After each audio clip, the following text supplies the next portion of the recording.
व्यवसायात्मिका बुद्धिः एकेह कुरु नन्दना। व्यवसायात्मिका बुद्धिः एकेह कुरु नन्दना। बहुशाखाह्यनन्ताश्च बुद्धयो अव्यवसायिना।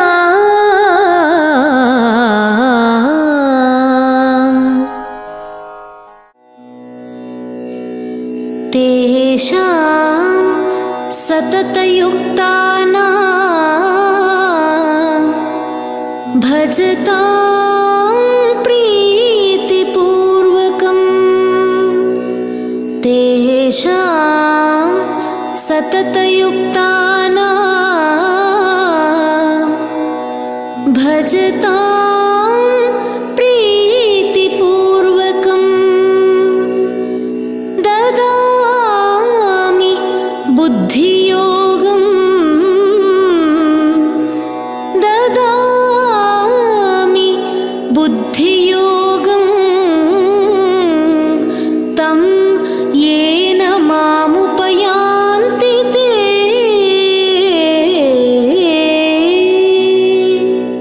ओम शांति। श्रीमद् भगवद गीता में रुचि रखने वाले सभी भाइयों और बहनों को सादर प्रणाम।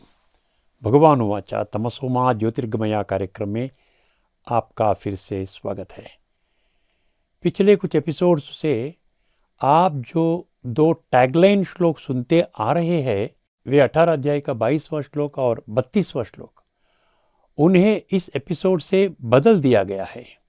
उनके स्थान पर दो और श्लोक, और दूसरा अध्याय में 41वां श्लोक और 10वां अध्याय का 10वां श्लोक, ये दो श्लोक टैगलाइन के रूप में रखे गए हैं। ये टैगलाइन श्लोक इस एपिसोड से लेकर आगामी कुछ और एपिसोड्स तक जारी रहेगा। दिव्य बुद्धि नेत्र जो केवल मानव को ही परमात्मा द्वारा प्राप्त है, इस दिव्य बुद्धि नेत्र की अति विशेषता तथा महत्ता का प्रकटीकरण इन श्लोकों में किया गया है। हम इसके पूर्व के 9वें और 19वें एपिसोड्स में इन श्लोकों द्वारा प्रकट किए गए गहरे तत्व पर विस्तार से चर्चा कर चुके हैं। यदि हम उन दो एपिसोड्स को दोबारा सुने तो हम परमात्मा व भगवान को प्राप्त और अनुभव करने के विषय में बुद्धि नेत्र का अहम भूमिका को स्पष्ट रूप से जान सकते हैं। आइए फिर से उन श्लोकों को संक्षेप में समझने का प्रयास करें। पहला श्लोक दूसरा अध्याय का 41। यह श्लोक एक गुह्य सत्य को उजागर करता है कि वर्तमान के मनुष्यों की बुद्धि दो प्रकार की होती है, व्यवसायात्मिका बुद्धि और अव्यवसायात्मिका बुद्धि। व्यवसायात्मिका बुद्धि वह है जो स्थिर, दृढ़ और निश्चयात्मक होती है। वे किसी भी बात में सच्चाई का पता बहुत आसानी से लगा लेते हैं। उनका लक्ष्य या गंतव्य एक ही बात पर अटल होता है और स्पष्ट होता है। ऐसी बुद्धि वाले लोगों को आध्यात्मिक और धार्मिक जगत में उठने वाले सभी प्रश्नों के सटीक उत्तर मिलते हैं। इसके विपरीत अव्यवसायात्मिका बुद्धि का अर्थ है संदेहपूर्ण अर्थात संशयात्मक बुद्धि। इस प्रकार की बुद्धि वाले लोगों के पास अपने जीवन को सर्वोत्तम बनाने के लिए कोई लक्ष्य या गंतव्य नहीं होता है। इस प्रकार की बुद्धि वाले व्यक्ति को किसी भी बात पर दृढ़ निश्चय नहीं होता है। ऐसी बुद्धि लोगों को भ्रमित कर देती है। आध्यात्मिक और धार्मिक जगत में उनके द्वारा उठाए गए सभी प्रश्न आजीवन प्रश्न बने रहते हैं। वे इनका उत्तर पाने के बारे में सोचते तक नहीं।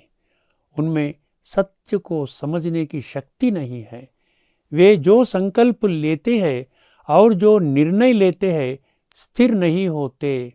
उनमें समय और परिस्थिति के अनुसार अनेक प्रकार से परिवर्तन होता रहता है। इस प्रकार निश्चयात्मक बुद्धि और संशयात्मक बुद्धि के बीच का अंतर स्वयं भगवान ने इस श्लोक में स्पष्ट किया है। अब आते हैं दूसरा टैगलाइन श्लोक पर। 10वां अध्याय 10वां श्लोक। जिनके अंदर यह शुद्ध भावना है कि परमात्मा या भगवान के प्रति हमारी भक्ति निरंतर और प्रेम पूर्ण होनी चाहिए, ना कि कुछ समय तक सीमित होनी चाहिए। इस शुद्ध भावना के फलस्वरूप उन्हें सहज रीति से भगवान को प्राप्त और अनुभव करने का बुद्धि योग स्वयं भगवान द्वारा ही प्राप्त होगा। इसे परमात्मा व भगवान का सभी मानव मात्र के प्रति अटल वायदा ही समझना चाहिए। यहाँ हमें ध्यान देने वाली अत्यंत महत्वपूर्ण बात यह है कि 84 लाख प्राणियों में से केवल मनुष्य के ऊपर ही परमात्मा व भगवान ने दिव्य बुद्धि अर्थात सद्विवेक देने की कृपा की है। लेकिन आश्चर्य की बात यह है कि लोग उस दिव्य बुद्धि अर्थात सद्विवेक को अपने जीवन काल में केवल अल्पकालिक और क्षणभंगुर इंद्रिय सुखों का अनुभव करने के लिए उपयोग कर रहे हैं। चूंकि यह दिव्य बुद्धि नेत्र हमें परमात्मा प्राप्ति एवं अनुभूति के लिए मिला है, इस दिशा में तो आज के मनुष्य अपना दिव्य बुद्धि नेत्र बंद कर अंधविश्वास या कहे मूढ़ विश्वास की राह पर ही चल पड़े हैं। यह श्लोक इस रहस्यमय सत्य को सहज रूप से स्पष्ट करता है कि परमात्मा व भगवान की प्राप्ति और अनुभूति केवल दिव्य बुद्धि नेत्र को जागृत करने से ही संभव है और किसी भी परिस्थिति में अंधविश्वास या मूढ़ विश्वास के माध्यम से संभव नहीं है। इन 2 श्लोकों में प्रकट गुह्य सत्यों को गीता प्रेमियों, जिज्ञासुओं तथा भक्तों को किसी भी परिस्थिति में नज़रअंदाज या हल्के में नहीं लेना चाहिए।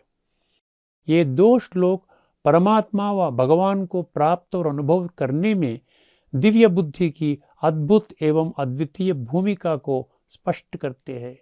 गीता द्वारा प्रकट आध्यात्मिक ज्ञान प्राप्त करने में बुद्धि के महत्व को देखते हुए हमने इन 2 श्लोकों को टैगलाइन के रूप में रखा है।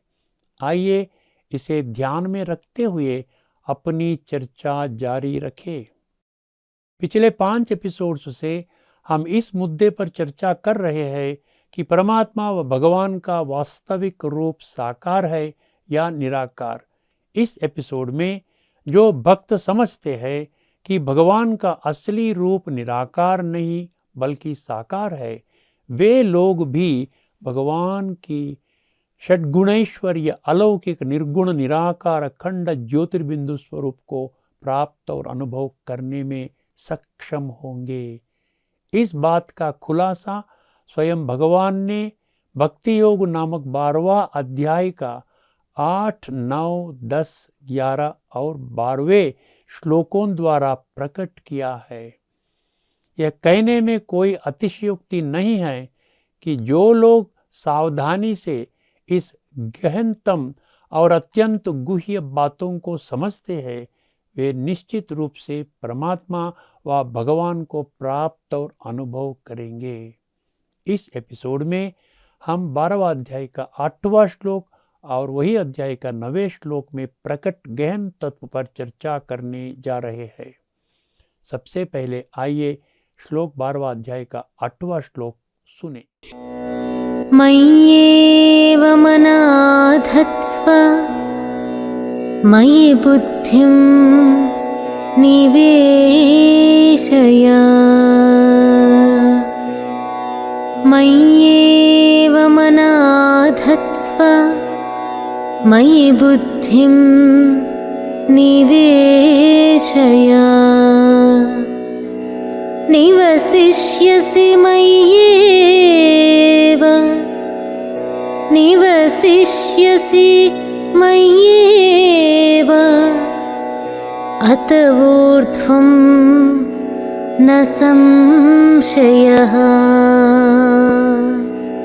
निवसिष्यसि मय्येव अत ऊर्ध्वं न संशयः। इस श्लोक में बताए गए तत्व को समझने से पहले आइए इस श्लोक में शब्दों का अर्थ जान लेते हैं। मयि का अर्थ है मुझ भगवान में, एवं का अर्थ है निश्चित रूप से, मन का अर्थ है मन, आधस्त्वा का अर्थ है लग्न करना, मयि का अर्थ है मुझ भगवान में, बुद्धिम का अर्थ है बुद्धि द्वारा, निवेशया का अर्थ है लगाना, अत ऊर्ध्वम का अर्थ है उसके बाद, मयि का अर्थ है मुझ भगवान में, एवं का अर्थ है निश्चित रूप से, निवशिष्यसि का अर्थ है निवास करे, न संशय का अर्थ है इस विषय में कोई संदेह के लिए जगह नहीं। इस श्लोक में मन और बुद्धि शब्द बहुत महत्वपूर्ण है। यदि हम इनमें संस्कार नामक तीसरी शक्ति को जोड़ दे तो हमें इस रहस्यमय सत्य का एहसास हो सकता है कि आत्मा 3 सूक्ष्म शक्तियों की मालिक है। हर कोई कहता है कि यह साकार शरीर पांच भौतिक यानी पंच तत्वों से बना है, लेकिन आश्चर्य की बात है कि गीता प्रेमियों और गीता प्रचारकों को भी मन बुद्धि संस्कार नामक इन 3 सूक्ष्म शक्तियों के बारे में स्पष्ट समझ नहीं है। आइए समझने की कोशिश करें। गीता में प्रकृति और पुरुष या 2 शब्दों का उल्लेख है। प्रकृति का अर्थ है विनाशी शरीर और पुरुष का अर्थ है अविनाशी आत्मा। जैसा कि आज के गीता प्रेमी और प्रचारकों सोचते हैं, प्रकृति मात्र 5 तत्वों से युक्त हड्डी मांस रक्त चमड़ी से बना हुआ साकार शरीर नहीं है। मन बुद्धि संस्कार नामक 3 सूक्ष्म शक्तियों से मिलके प्रकृति 8 तत्वों से बनी है। यह रहस्यमय सत्य 7वां अध्याय 4वां श्लोक में भिन्ना प्रकृति अष्टधा पंक्ति द्वारा स्पष्ट रूप से स्पष्ट किया गया है। अर्थात अविनाशी आत्मा इस अविनाशी प्रकृति के 8 तत्वों का मालिक है। यही कारण है कि आजकल के मनुष्य यह शरीर मेरा है की भावना व्यक्त करते हैं, न कि मैं शरीर हूँ। मिसाल के तौर पर वे कहते हैं मेरा शरीर ठीक नहीं है, लेकिन वे यह नहीं कहते हैं मैं शरीर ठीक नहीं है। वे कहते हैं मेरी किडनीज में स्टोन्स है, लेकिन वे यह नहीं कहते हैं कि मैं किडनीज में स्टोन्स है। वे कहते हैं मेरे हार्ट की बाईपास सर्जरी हुई है, लेकिन वे यह नहीं कहते हैं कि मैं हार्ट की बाईपास सर्जरी हुई है। इसी प्रकार जब किसी को मन बुद्धि और संस्कारों के बारे में बात करनी होती है तो कहते हैं मेरा मन अच्छा नहीं है, मेरी बुद्धि टेढ़ी है, मेरे संस्कार अच्छे नहीं है, लेकिन वे यह नहीं कहते हैं कि मैं मन हूँ, मैं बुद्धि हूँ या मैं संस्कार हूँ।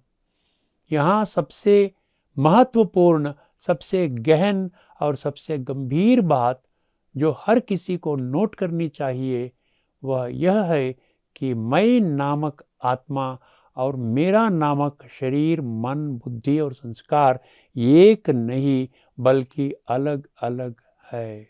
अर्थात मैं और मेरा शब्द जिनका हम अपने दैनिक जीवन में निरंतर उपयोग करते हैं, वे शब्द मैं आत्मा हूँ और यह मेरा शरीर है, जो गीता द्वारा प्रकट किए गए मूल आध्यात्मिक सिद्धांत को स्पष्ट करते हैं। यह सिद्धांत इस ग्रह पर मौजूद हर इंसान पर लागू होता है। इसमें जाति, धर्म, नस्ल, रंग, वर्ग, लिंग, भाषा या देश का कोई भेद नहीं है। गीता ज्ञान इस ब्रह्मांड में 800 करोड़ लोगों पर लागू होता है। यह सिद्धांत को सत्य और तर्क के आधार पर जब समझेंगे और अनुभव करेंगे तब बहुत आसानी से सिद्ध होता है। इस सच्चाई को जानने के लिए आध्यात्मिक और धार्मिक जगत में उपलब्ध कोई भी शास्त्र का ज्ञान व एकेडमिक फील्ड में उपलब्ध बड़े बड़े डिग्रीज की जरूरत नहीं है। केवल सामान्य व व्यवहारिक बुद्धि, जिसको अंग्रेजी में कॉमन सेंस कहा जाता है, वह ही काफी है। इस बहुत ही स्वाभाविक और बहुत ही सामान्य बात को नज़रअंदाज करके आजकल के लोग 24 घंटे और 365 दिन मैं शरीर हूँ की भावना के साथ अपना जीवन जी रहे हैं। आश्चर्य की बात तो यह है कि प्रत्येक मनुष्य को यह सच्चाई, जो हर मनुष्य अपने मूल रूप में आत्मा है, का एहसास तभी होता है जब उसके किसी रिश्तेदार की मृत्यु हो जाती है। तभी हम ये शब्द सुनेंगे, आत्मा को शांति मिले।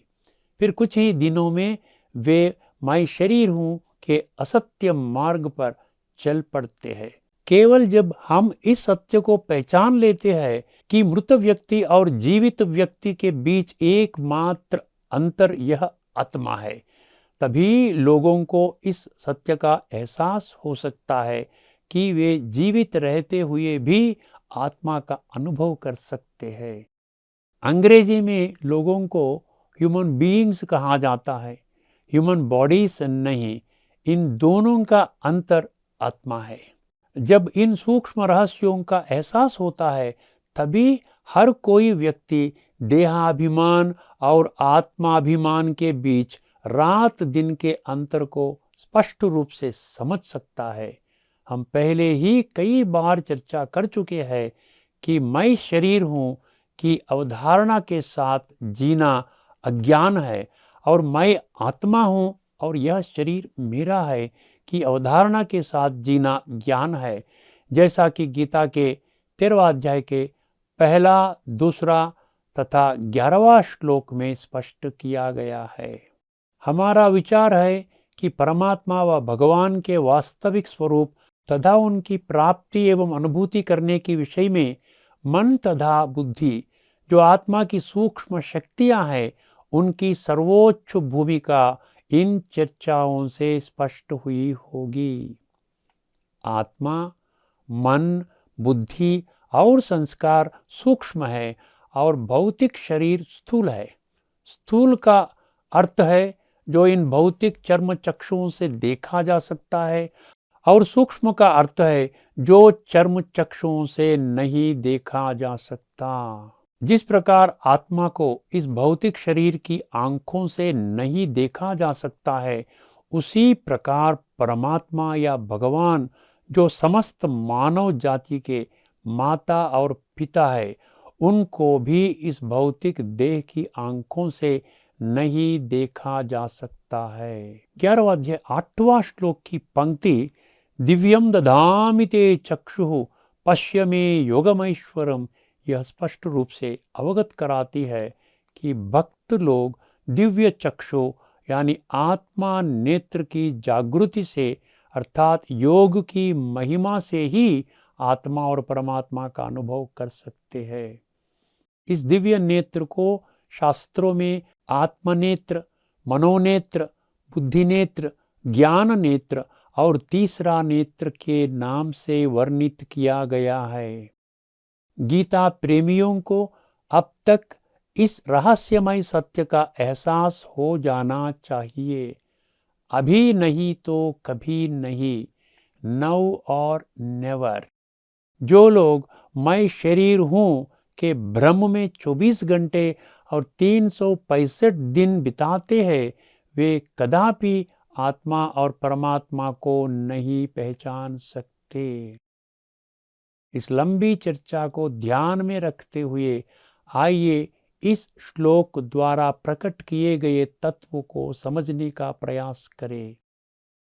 यह श्लोक उस मार्ग को उजागर करता है जिसके द्वारा वे भक्त जो निश्चित रूप से समझते हैं कि भगवान का वास्तविक स्वरूप निराकार नहीं बल्कि साकार है, वे भी भगवान को बहुत आसानी से प्राप्त और अनुभव कर सकते हैं। ऐसी अवधारणा में भक्तों को इन रहस्यमय सत्यों को समझने में विशेष सावधानी बरतनी चाहिए। भगवान उवाच, अपने मन को मेरी ओर आरूढ़ करो, इसी प्रकार अपने बुद्धि को मुझ में लगाओ।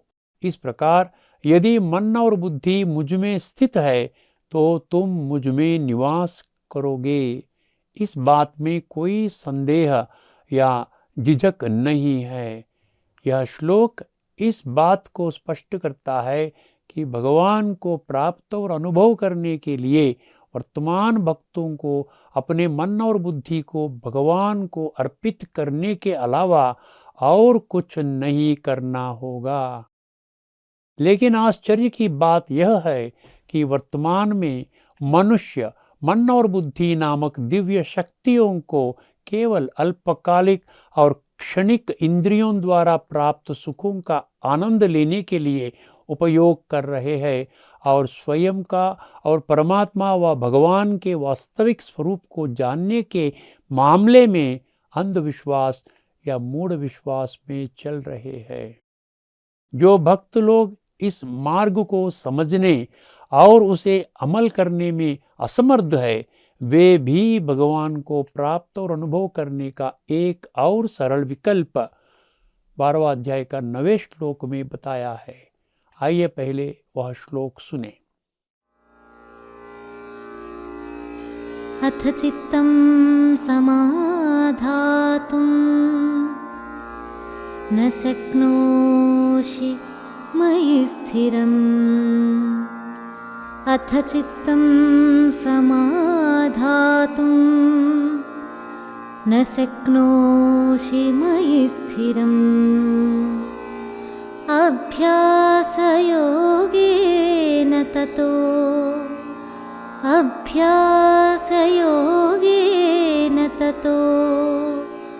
मामिच्छाप्तुं धनञ्जय।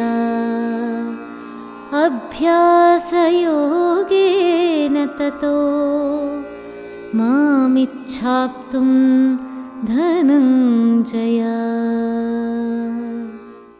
सबसे पहले इस श्लोक में शब्दों का अर्थ जान लेते हैं। अथ का अर्थ है यदि, चित्तम का अर्थ है मन, मयि का अर्थ है मुझ में, स्थिरम का अर्थ है स्थिर रहना, समाधातुम का अर्थ है केंद्रित करने में, न शक्नोषि का अर्थ है असमर्थ है, ततः का अर्थ है ऐसी अवस्था में, अभ्यास योगेना शब्दों का अर्थ है मन और बुद्धि के माध्यम से परमात्मा के साथ संबंध जोड़ने का अभ्यास करना, माम यानी मुझको, आप्तुम का अर्थ है प्राप्त करने का, इच्छा का अर्थ है इच्छा, धनंजय का अर्थ है अर्जुन। आइए इस श्लोक में प्रकट तत्व को समझने का प्रयास करें। यह श्लोक एक और वैकल्पिक तरीका बताता है जिसके द्वारा भक्त जो सोचते हैं कि भगवान का असली रूप निराकार नहीं लेकिन साकार है, वे भी निश्चित रूप से भगवान को प्राप्त और अनुभव कर सकते हैं। इसमें 3 महत्वपूर्ण विषयों का जिक्र है।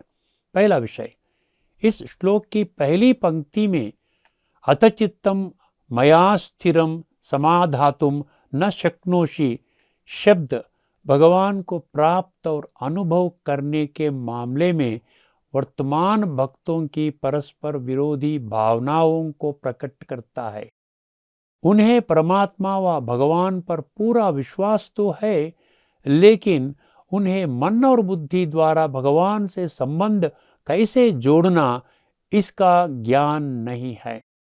यह श्लोक बताता है कि ऐसे लोग भी किस प्रकार परमात्मा व भगवान को प्राप्त और अनुभव कर सकते हैं। दूसरा विषय, इस श्लोक में माम इच्छा आप्तुम शब्द बहुत महत्वपूर्ण है। इन शब्दों से यह स्पष्ट हो जाता है कि जो भक्त भगवान पर विश्वास रखते हैं उन्हें भगवान के प्रति सच्चा और पवित्र प्रेम की भावना निश्चित रूप से होनी चाहिए। तभी उनमें परमात्मा व भगवान को पाने और अनुभव करने की तीव्र इच्छा उत्पन्न होगी। ऐसी इच्छा रखने वाले ही परमात्मा व भगवान को प्राप्त और अनुभव कर सकते हैं। अब आते हैं तीसरे विषय पर। भक्तों को इस श्लोक में अभ्यास योगेना शब्दों का अर्थ स्पष्ट रूप से समझना चाहिए। योग का अर्थ है स्वयं को आत्मा के रूप में अनुभव करना और मन और बुद्धि के माध्यम से परमात्मा व भगवान से संबंध जोड़ना। इस विषय पर हमें 30वां एपिसोड में व्यापक रूप से चर्चा की थी। जो भक्त इस विषय में स्पष्टता चाहते हैं, हम उनसे अनुरोध करते हैं कि वे उस एपिसोड में चर्चा की गई बातों को 1 या 2 बार सुनें। हम आपके जानकारी के लिए फिर से आपके ध्यान में 3 महत्वपूर्ण बातें ला रहे हैं जो इस गुह्य सत्य को स्पष्ट रूप से सिद्ध करती है कि गीता के 574 भगवान वाच श्लोकों का सार राजयोग है। पहला सत्य, गीता के 93 श्लोकों में योग शब्द का उल्लेख है। दूसरा सत्य, गीता के 18 अध्यायों के नाम योग शब्द से समाप्त होते हैं। मिसाल के तौर पर अर्जुन विषाद योग, सांख्य योग, कर्म योग, मोक्ष संन्यास योग इत्यादि। तीसरा सत्य है, प्रत्येक अध्याय के अंत में ब्रह्म विद्यायाम योगशास्त्रे शब्द इसी गुप्त सत्य का समर्थन करते हैं। गीता के कम से कम 24 श्लोक यह स्पष्ट करते हैं कि जब भगवान को मन और बुद्धि, जो आत्मा की सूक्ष्म शक्तियां हैं, उन द्वारा परमात्मा व भगवान को याद किया जाता है, तभी भगवान की प्राप्ति और अनुभव होती है। इसके विपरीत जो लोग 100% यह सोचकर जीवन बिताते हैं कि मैं शरीर हूँ, वे किसी भी परिस्थिति में परमात्मा व भगवान को नहीं प्राप्त कर पाएंगे। इस रहस्यमय बात को गीता प्रेमियों और भक्तों ने नज़रअंदाज कर दिया। मिसाल के तौर पर 9वें अध्याय 34, 18 अध्याय 65वां श्लोकों में मन मना भवा इस शब्द का अर्थ है अपना मन मुझ पर केंद्रित करो।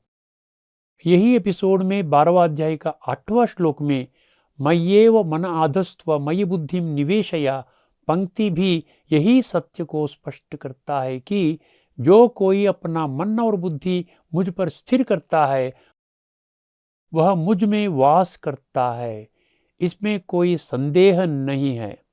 12वां अध्याय का 14वां श्लोक में मय्यर्पित मनो बुद्धि यो मद भक्त समी प्रिय पंक्ति का अर्थ है मेरे सबसे प्रिय भक्त वे हैं जो मुझे केवल मन और बुद्धि समर्पित करते हैं इत्यादि। परमात्मा व भगवान में आस्था रखने वाले भक्तों को अब इस रहस्यमय सत्य को पहचानना अनिवार्य है। इसके विपरीत जो लोग मैं आत्मा हूँ और यह शरीर मेरा है, गीता में सिखाए गए इस मूल आध्यात्मिक सिद्धांत को नज़रअंदाज कर देते हैं और 100% मैं शरीर हूँ के भ्रांति या भ्रम में रक्त, मांस, हड्डी और चमड़ी से बने हुए इस शरीर के भान में 24 घंटे और 365 दिन जीवन व्यतीत करते हैं। ऐसे लोग भी परमात्मा या भगवान को प्राप्त और अनुभव कर सकते हैं। इसका सबूत हमको वर्तमान में उपलब्ध किसी भी धार्मिक शास्त्र में नहीं मिलता है। गीता प्रेमियों को इस गुह्य सत्य को समझना चाहिए। गीता में भगवान द्वारा सिखाई गई विद्या बहुत अद्भुत और महान है। यह विद्या हमें बताती है कि आत्मा और परमात्मा के बीच एक सुंदर आध्यात्मिक मिलन कैसे अनुभव कर सकते हैं। इससे बड़ी कोई विद्या इस पृथ्वी पर किसी भी ग्रंथ में नहीं मिल सकती। इसलिए इस विद्या को 9वें अध्याय दूसरा श्लोक में राज विद्या के रूप में वर्णित किया गया है, जिसका अर्थ है गीता सभी विद्याओं का राजा। यह राज विद्या को जीवन में कैसे अनुभव करे, उस प्रक्रिया को राजयोग कहते हैं। गीता में सिखाए गए ज्ञान और विज्ञान अर्थात नॉलेज एंड विजडम सबसे गुह्य है। इस सत्य को 9वें अध्याय के शीर्षक राजविद्या राजगुह्य योग में गुह्य शब्द स्पष्ट करता है। अब आइए अभ्यास शब्द को समझने का प्रयास करें। इस मामले में हर किसी के मन में 2 सवाल स्वाभाविक तौर पर उठते हैं। वे 2 प्रश्न क्या है? अभ्यास किसके लिए है? अभ्यास करने से मनुष्य को क्या लाभ है? अभ्यास योगेन शब्द यह स्पष्ट करते हैं कि मन और बुद्धि के माध्यम से परमात्मा या भगवान से संबंध जोड़ना चाहिए। इसका अर्थ है मन और बुद्धि को काबू में लाना अर्थात नियंत्रण पाने का अभ्यास करना, क्योंकि वर्तमान समय में लोगों की सभी समस्याओं का एकमात्र कारण मन और बुद्धि पर नियंत्रण न होना। मन की तुलना बिना लगाम वाले घोड़े से की जाती है। यह किस समय कैसा चलेगा यह कहना संभव नहीं है। गीता के 6 अध्याय 26वां श्लोक के यतो यतो निश्चरति मनश्चंचलम अस्थिरम पंक्ति इसी सत्य को समर्थन देते हुए कहता कि जब जब मन सांसारिक मामलों में बेचैन और अस्थिर होकर स्वतंत्र रूप से भटकने लगे, तब उसे वापस लाकर स्थिर करते हुए भगवान की ओर केंद्रित करना चाहिए। आदि शंकराचार्य विरचित विवेक चूड़ामणि के इस श्लोक पर विचार करें। मन एव मनुष्याणां कारणं बंधमोक्षयो बंधाय विषयासक्तं मुक्त्यै निर्विषयं स्मृतम्। इस श्लोक का भाव को समझेंगे। इंद्रिय सुखों के प्रति अत्यधिक लगाव बंधन के ओर ले जाता है और इंद्रिय सुखों से वैराग्य मुक्ति की ओर ले जाता है। इसका मतलब है कि बंधन या मुक्ति के लिए केवल मन ही जिम्मेदार है। यह श्लोक भी मन की ऊर्जा पर जोर देती है। मन की अद्वितीय शक्ति को बताने वाला एक और नारा है, मन जीते जगत जीते। इसका अर्थ है कि मन को जीतना ही संसार को जीतना है। यह नारा सिख धर्म ग्रंथ में मिलता है। मन की विशिष्टता के बारे में एक और सच्चाई, यह सत्य को पहचानना चाहिए कि इस ब्रह्मांड में प्रत्येक मनुष्य द्वारा वांछित शांति केवल आत्मा की सूक्ष्म ऊर्जा, जिसे मन कहा जाता है, उसके माध्यम से ही प्राप्त की जा सकती है, ना कि स्थूल विनाशकारी शरीर के माध्यम से। इसलिए जाति नस्ल धर्म की परवाह किए बिना हर कोई मन की शांति या पीस ऑफ माइंड कहता है, लेकिन कोई भी शरीर की शांति या पीस ऑफ बॉडी नहीं कहता है। हर किसी को इस सच्चाई का एहसास होना चाहिए कि अपने ही मन के पूर्ण ज्ञान के बिना लोग शाश्वत या सदाकाल के लिए शांति का अनुभव नहीं कर सकते। आज पूरे विश्व में दुख, बेचैनी, अशांति, बीमारी, कलह आदि का माहौल है। लोग यह सारी समस्याओं से ग्रस्त है। इसका एकमात्र कारण यह है कि वे अपने मन की अद्भुत शक्ति को नहीं पहचानते हैं। हालांकि कई लोग कहते हैं कि मन पर काबू पाना चाहिए, लेकिन उसके लिए मुझे क्या करना चाहिए? इस प्रश्न का आचरण योग्य या संतोषजनक उत्तर अभी तक कोई भी नहीं दे पाया है।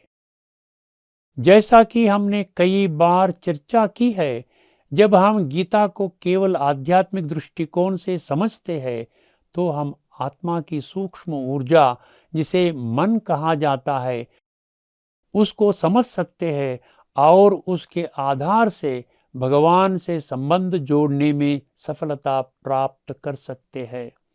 इस व्यापक चर्चा के माध्यम से 12वां अध्याय का 9वें श्लोक में प्रकट गहन तत्व को आसानी से समझा जा सकता है।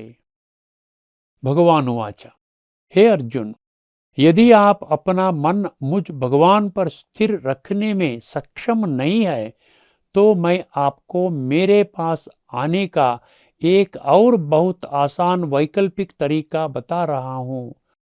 यदि तुम्हें उस माध्यम से मुझे प्राप्त करना है तो तुम्हें दो चीज़ों की स्पष्ट समझ होनी चाहिए और उन्हें क्रियान्वित करने में तत्पर रहना चाहिए।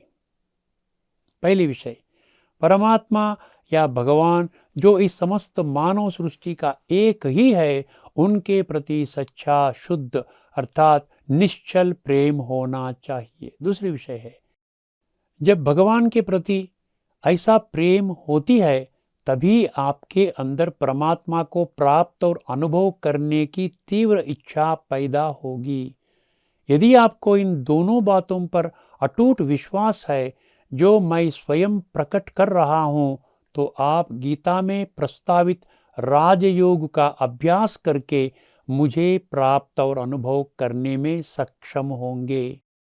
इसके बारे में कोई संदेह नहीं है। इस व्यापक चर्चा से हमें लगता है कि गीता के 12वां अध्याय का 8 और 9 श्लोकों में प्रकट गहन तत्व को अच्छी तरह समझ में आया होगा। इस एपिसोड के साथ पिछले 21 एपिसोड्स में हमने 28 श्लोकों में भगवान को प्राप्त और अनुभव करने का विधि कैसा वर्णन किया है, इस पर गहन चर्चा की है। गीता प्रेमियों, गीता प्रचारकों, जिज्ञासुओं और भक्तों जिनको भगवान को प्राप्त तथा अनुभव करने का दृढ़ इच्छा है, वे किसी भी परिस्थिति में इन श्लोकों द्वारा प्रकट रहस्यमय सत्य को नज़रअंदाज करना या हल्के में लेना नहीं करनी चाहिए।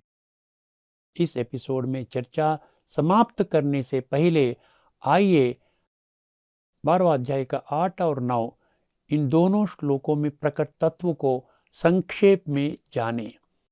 परमात्मा व भगवान का सत्य स्वरूप निराकार नहीं बल्कि साकार है। ऐसे मानने वाले भक्त भी परमात्मा को प्राप्त और अनुभव करने का तरीका इन दोनों श्लोकों में स्पष्टीकरण किया गया है। ध्यान देना चाहिए।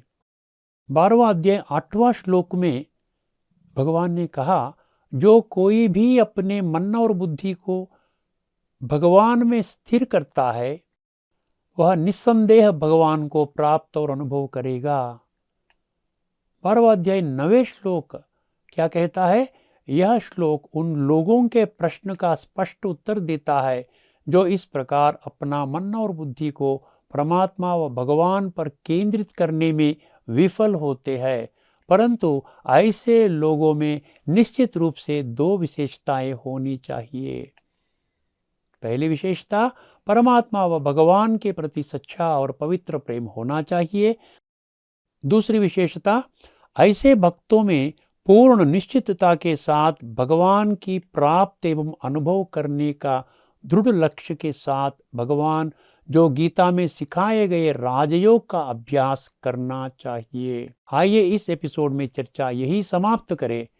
जो भक्त भगवान द्वारा 12वां अध्याय 8वां श्लोक और वही अध्याय के 9वें श्लोक में निर्धारित बहुत ही सरल दिशा निर्देशों को लागू करने में असमर्थ है, वे भी भगवान को प्राप्त और अनुभव किस प्रकार कर सकते हैं।